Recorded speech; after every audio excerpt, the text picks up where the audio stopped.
Hello, my name is Christine Nichols, and I am the Program Delivery Partner for First Tech Challenge in British Columbia. I'd like to welcome you to the second of our workshops this fall, and the topic today is going to be preparing robots for competition. Duncan Silversides is a First Tech Challenge alumni, as well as one of our referees and robot inspectors. So he will be talking to you about getting your robot ready for your events in the next couple of weeks. And with that, I will turn it over to Duncan. Okay. Well, as stated, I'm Duncan, and yeah, I've been doing route inspection and refereeing in BC for a while now. You'll see me at a bunch of the competitions this year. Yeah, this is basically just going to be going over a lot of the common sort of uh, mistakes or things that cause teams to fail and have to get re-inspected, just because there's some things that often end up getting forgotten about in the rush to get ready for competitions and things. So moving on, we're just going to kind of go through a bunch of different basic things. These are just like common uh, sort of mistakes or things that teams just either forgot to check or didn't end up thinking about right before competitions. We're going to be going through like the sizing stuff to make sure that your robot actually fits within the size requirements and going through what is the actual requirements for your team numbers on the sides of your robot. That's one of the most common ones where teams either have numbers that don't meet the requirements or just forgot to put numbers on the sides of the robots.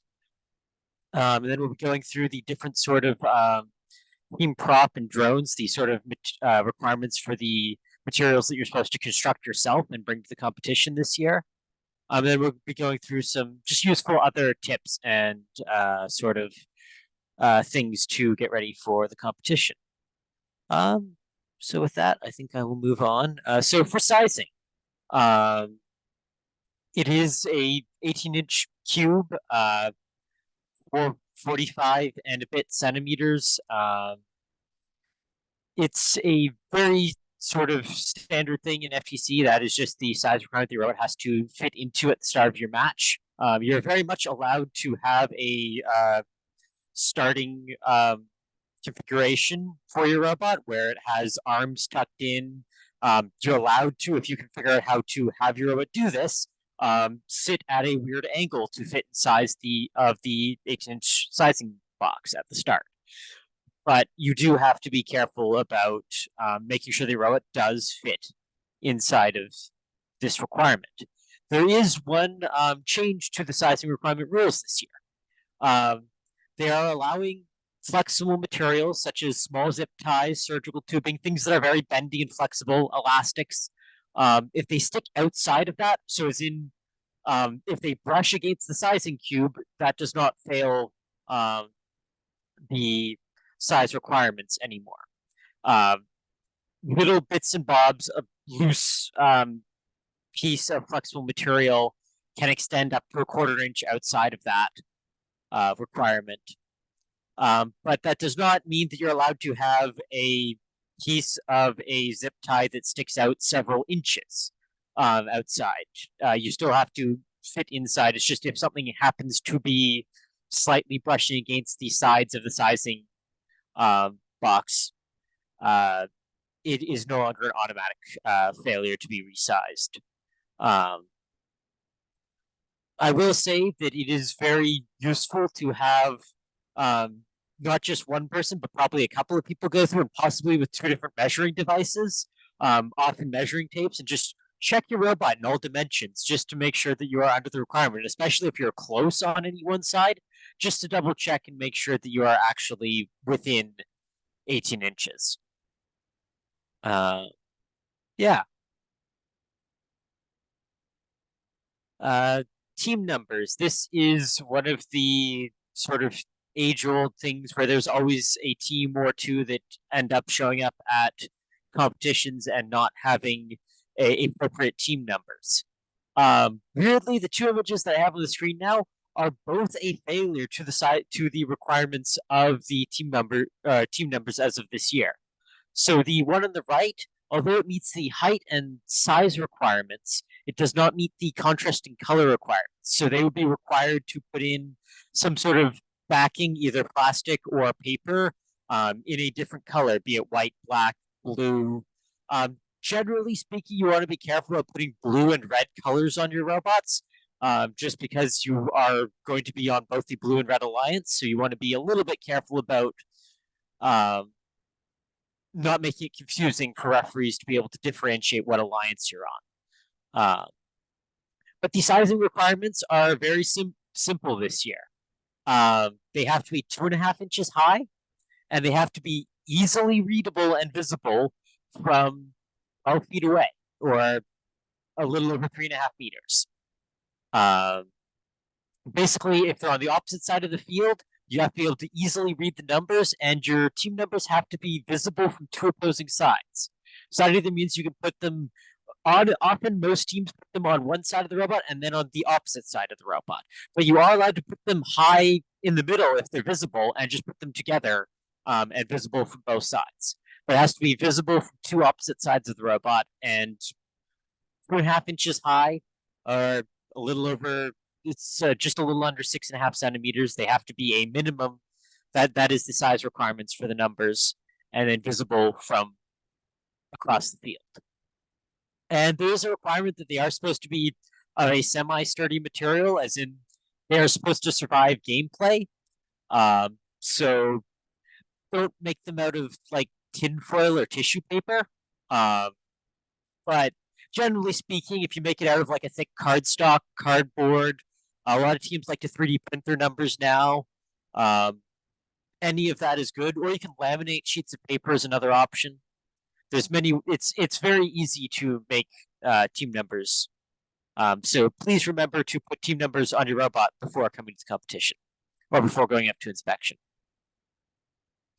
Alliance markers. Each team is required to bring alliance markers. This template over on the right, there will be a link to that at the end of this presentation. But it's very simple. They have to be all of them have to be 2.5 inches or 6.35 centimeters, either in diameter for the blue circles or on each side for the red squares. They need to be solid, and they need to be within 3 inches of your team numbers, wherever those are.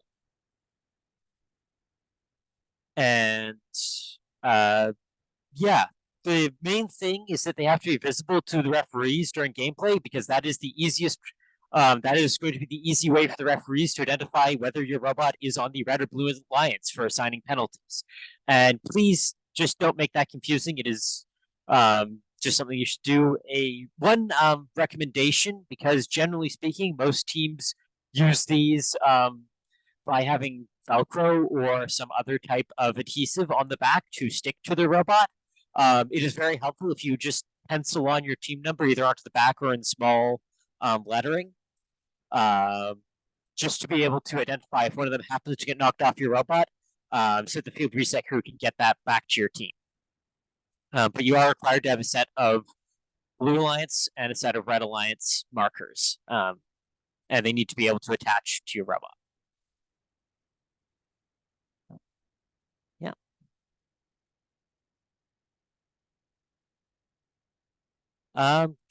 Moving on to sort of the things you have to construct yourself. There's a lot of rules this year about how drones are made. Your drones, paper airplane that you have to make, you need to make at least one red and one blue. They need to be made from one single sheet of paper. You are allowed to cut out pieces of that paper, but you are not allowed to sort of cut a sheet of paper in half and then try and join the two halves together. It has to be one continuous sheet of paper. But you are allowed to cut strips into it and bend and fold and things. You can get somewhat creative with it. It needs to have the general shape of a paper airplane, which means that it needs to have a fuselage and it needs to have wings. And it needs to have their team number somewhere on it, so that when a field resetter picks up your plane, they need to be able to look at it and go, oh, it belongs to this team. So that is one of the things on the inspection sheet. FTC has put out a very, very helpful PDF called "Is Your Drone Legal?" It has a bunch of different examples. So this is one that I took there on the right, where it goes through and it tells you whether it meets all of the requirements or not. And it has a whole bunch of ones, some of which are legal, and a bunch of ones that are illegal. And it shows where and how they fail. So it would be it's a very useful document to just review. Once you think you've got a drone that you're happy with, to just make sure that it meets all of the legal requirements. It has to be, again, just one single sheet of paper. You're not allowed to add paper or paper clips or tape or sticky tack or anything like that. It just has to be made out of paper alone. Yeah. And again, you have to have two drones, one for the Red Alliance and one for the Blue Alliance. They need to be of the appropriate colors and, generally speaking, one shade of color.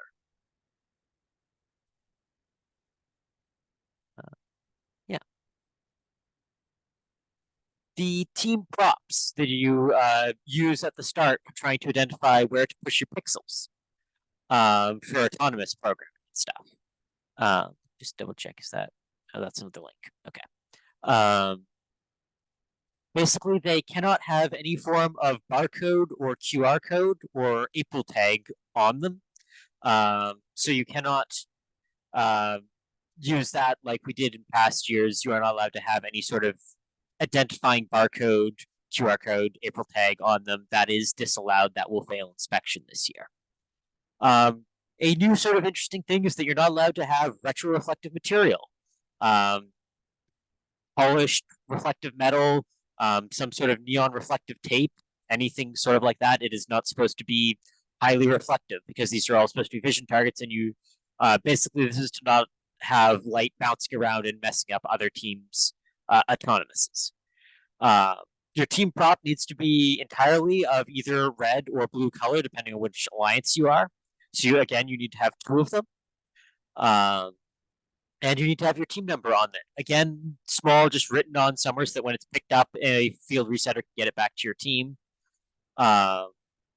They are allowed to be slightly different shades of blue, but generally speaking, it is supposed to be predominantly one color and one shade. And sizing requirements, they must fit inside of a 4-inch box and be larger in each dimension than 3 inches. That is just the sizing requirements for this year. We will have a little sizing device or measuring tapes at the inspection table. But again, if you have a team prop that you're going to be using at the competition, please take a ruler or a tape measure to it prior to the event and just making sure that it meets those sizing requirements. And yeah, we have a couple of examples, I think, here. Yeah, so these are all different types of what could be team props.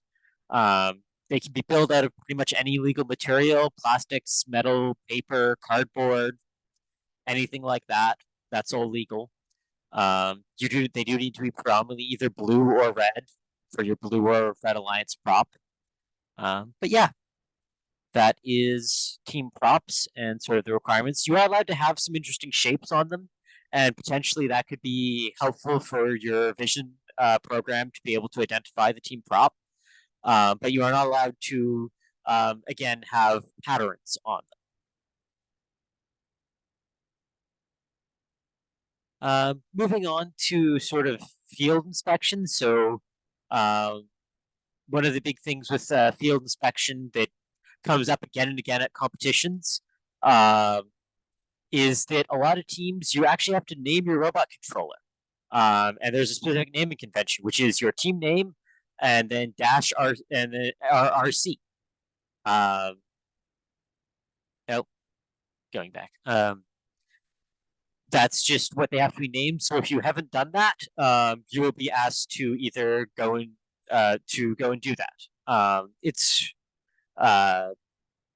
just one of the things that you have to do. This is just to make it identifiable as to what robots are on and causing Wi-Fi. Then if there is a problem with Wi-Fi, it is easy to identify. It is easy for the FTAs to sort of start tracking down where the problems are coming from. This is just one of the requirements for the software stuff.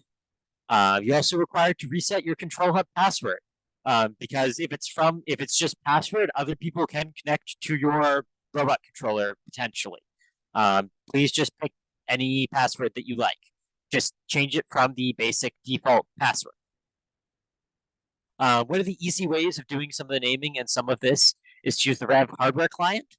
It is very useful for each team to have this downloaded somewhere on your robot, or sorry, on your laptop to help your robot. You can use this to update to the most current versions of the firmware, and you do need to have a certain version of the firmware to be able to compete.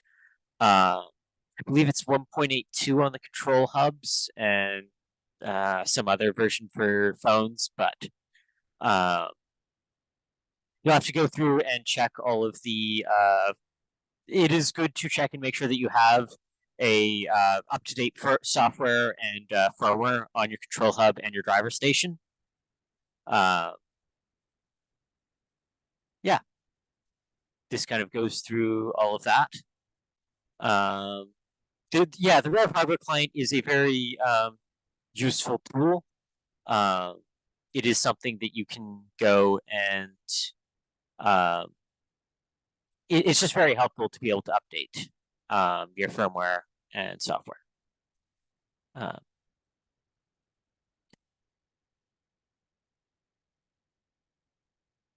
And yeah.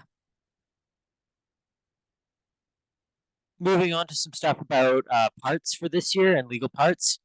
There are still only three legal battery manufacturers. So Tetrix, Modern Robotics, and Rev are still the only legal 12-volt DC batteries that you can use. Yeah, those are the batteries. So this would only come up if you've bought some like supplementary batteries generally, or you've bought a different kit that isn't one of these. But it is worthwhile just to double check and make sure that your battery is one of those three legal batteries. Batteries have to be securely attached to the playing field, or sorry, to your robot, and in a location that they aren't going to be run into by other robots or the ground or the playing field parts. This is just to make sure that there's no puncturing of batteries on the field or anything like that. So if your battery is on the edge of your robot, either consider moving it a little more into your robot or potentially putting a shield on the outside of it to make sure that it can't get hit. With wires, this is specifically for power wires. They have to be consistent color throughout your robot for the negative and positive, and they need to be of the 18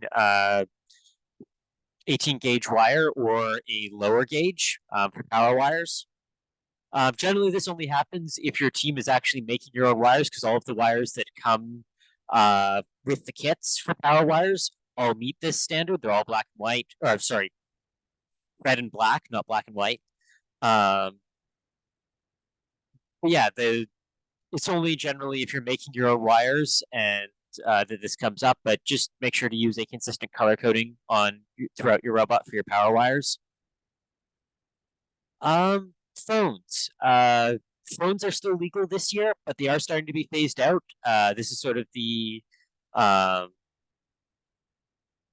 last year that they're planning to have phones being allowed, but it's only the Motorola 4 and 5 Moto G's as a list. There's about 8 or so different variants of the Motorola phones that are legal, and those are used with expansion hubs. Yeah, so just double check and make sure that you have an allowable phone and with your robot if you're using phones. For power switches, you have to have a sticker. We have one of the icons there. That icon is in the game manual part 1. You can find it in other places as well. It's very easy to find. You just need to print it out and have it either as a sticker or taped onto your robot if you print it on a sheet of paper or something. It needs to be near your power button to identify where it is on your robot in case your robot has some malfunction and needs to be forcibly turned off. The power switch needs to be attached securely. And it needs to, again, same with the battery, it can't be able to be easily in contact with other robots or the ground, just so that your robot can't be turned off in the middle of a match accidentally. One thing that is different is that we no longer need and it moves during initialization sticker. So the main power identification button sticker is the only identification sticker button that you need to have on your robot this year.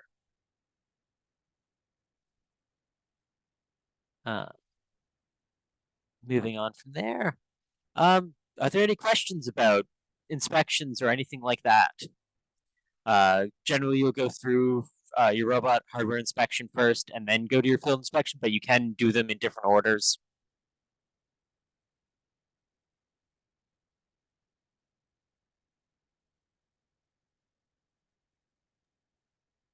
You're welcome to either put questions in the chat or you can unmute and just ask a question if you have one.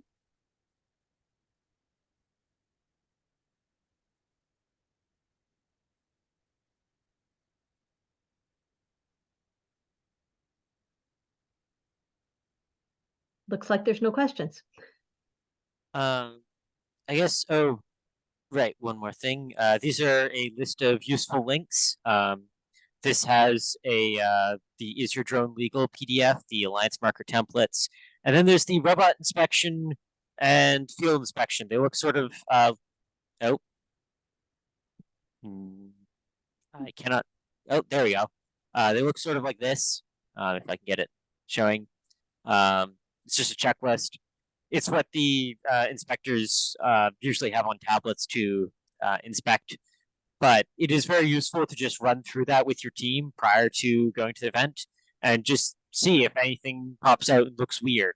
If it does, I really do recommend going back and reading the game manual part 1 to see if your robot meets all of the rules requirements, if you have questions about that. It is also worthwhile to have someone on your team go and review all of the Q&As because there are changes to rules and constraints and things. And there's clarifications to definitions of what fuselage wings are for drones and stuff in the Q&As. It is worthwhile to go and review and check all of those prior to going to your first competition.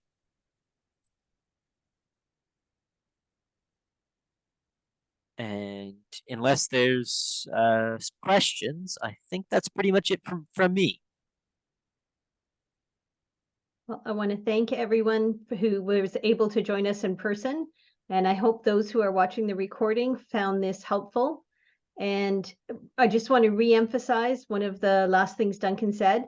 We are definitely encouraging all teams to go through the robot inspection and field inspection checklists at home 2 or 3 days before your competition. We do have a number of teams who show up without team numbers, without alliance markers.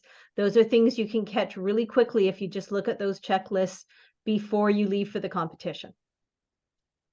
And with that, I think I will stop the recording.